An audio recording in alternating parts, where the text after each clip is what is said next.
time to go west, young man. Packers and Cardinals. Time for final thoughts.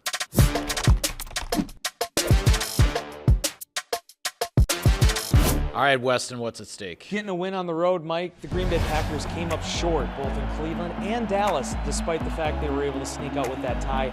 Now they're trying to finally pick up that win in Arizona.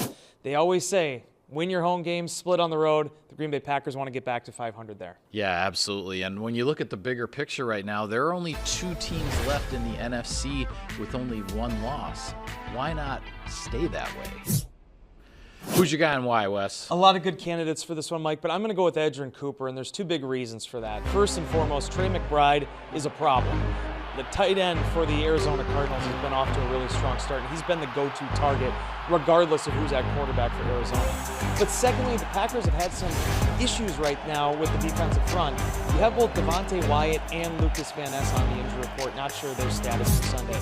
Edgerrin Cooper's a guy that has been able to sort of lend a hand at times for the Packers with their pass rush. Maybe this could be an opportunity for them to turn to him again if they're a little light in the trenches. Yeah, and I'll go on the offensive side here and say running back Josh Jacobs. 2 games in a row now, Jacobs has piled up 150 yards from scrimmage, combining rushing and receiving, 2 rushing touchdowns in each of the last 2 games.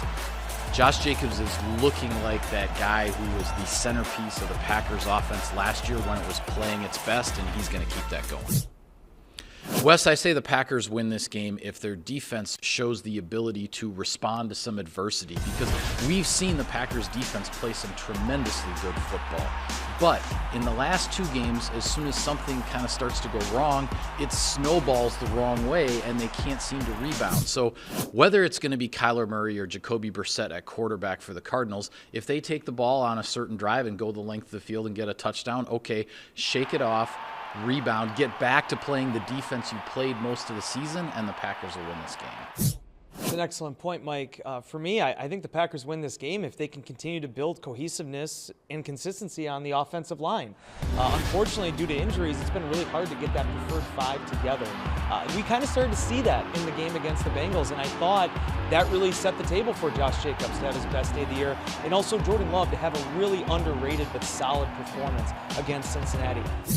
If they can keep those 5 up front out there for this offense, I think it's going to bode well for Green Bay moving forward. Yeah, I like that plan too. And with that, we will sign off on this edition of Final Thoughts. Be sure to follow all of our coverage of Sunday's game from Arizona on Packers.com and on all of your social media channels. Thanks for watching, everybody. Enjoy the ballgame.